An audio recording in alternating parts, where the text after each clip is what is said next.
में था मैं, सोशल स्टडीज का पेपर था। एसएसटी किताब होती है, पूरा चैप्टर होता है, एंड में क्वेश्चन आंसर होते हैं, उसके जस्ट ऊपर एक रंग बिरंगा पैराग्राफ होता है। तो मुझे लगता है ये तो कोई नहीं पूछने वाला। 5 नंबर का आया था। मुझे आज भी क्लियरली क्वेश्चन याद। Question was right a short note on entrepreneurship. ये टर्म अभी काफी कॉमन है, 2005 में किसी को आइडिया ही नहीं था। लोगों को ये नहीं लगा कि आउट ऑफ सिलेबस है, लोग कहते ये तो क्लास ही कोई और आ गई है। एक कहता यार हमें इसरो का पेपर क्यों दे दिया है, ये तो 12वीं के बाद करेंगे ना। किसी को पता ही नहीं लिखा क्या, सब लोग बैठे सोच रहे हैं। हमेशा क्लास में एक बच्चा होगा थोड़ा कॉन्फिडेंट, मेरे पीछे बैठा था, वो खड़ा होकर मैम को कहता करा, मैम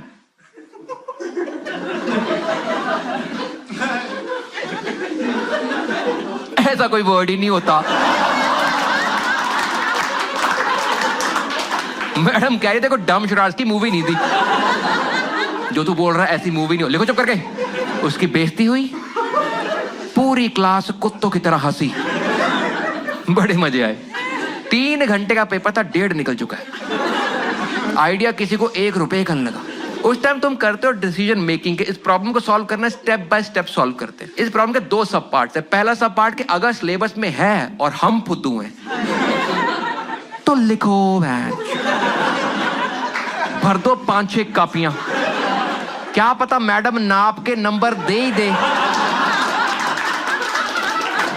और अगर आउट ऑफ सिलेबस है उसके 2 सब पार्ट्स हैं, या मैडम बुला क्वेश्चन चेंज करवा लो या बाद में ग्रेस मांगेंगे। मैं कहा आगे बढ़ने से पहले फ्लो चार्ट सॉल्व करना बहुत जरूरी।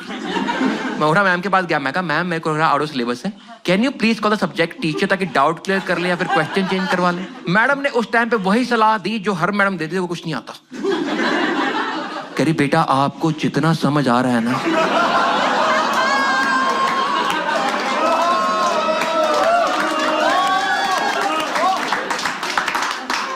आप उतना लिख दो।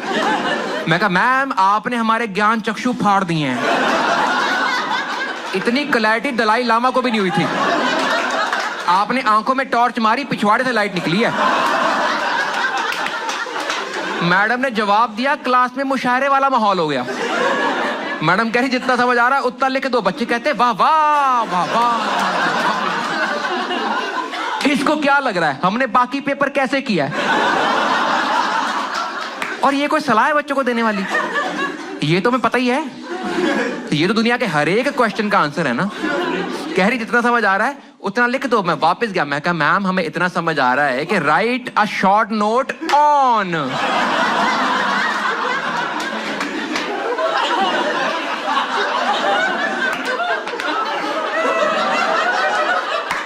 उसके आगे वाला मिला के नहीं पढ़ पा रहे हम लोग।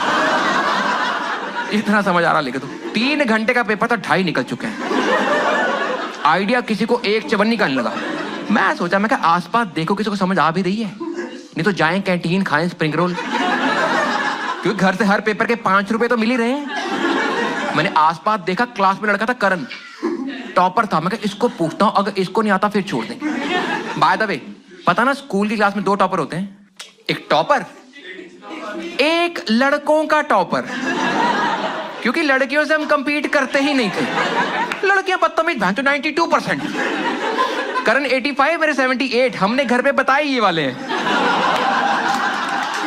करण बैठा मेरे राइट पे, मैं कहा इसको करता इशारा। उस दिन मैंने सीखा कम्युनिकेशन के लिए शब्द नहीं, बॉडी लैंग्वेज बहुत इंपॉर्टेंट। मैंने लाइफ का सबसे इंपॉर्टेंट जेस्चर सीखा उस दिन। इधर बैठा करण, मैंने इशारा किया, ओए। ओए। एक तो इतने फुद्दू जब इशारा करे तो आवाज क्यों निकाल रहे? आवाज तो वहां तक जाती भी नहीं। लोग बिल्डिंग के ऊपर खड़े होकर करते हैं, अबे नहीं जा रही आवाज। लेकिन 9th में थोड़े फुद्दू होना अलाउड होता है।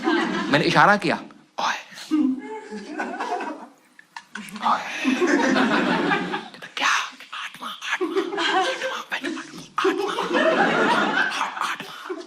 8वां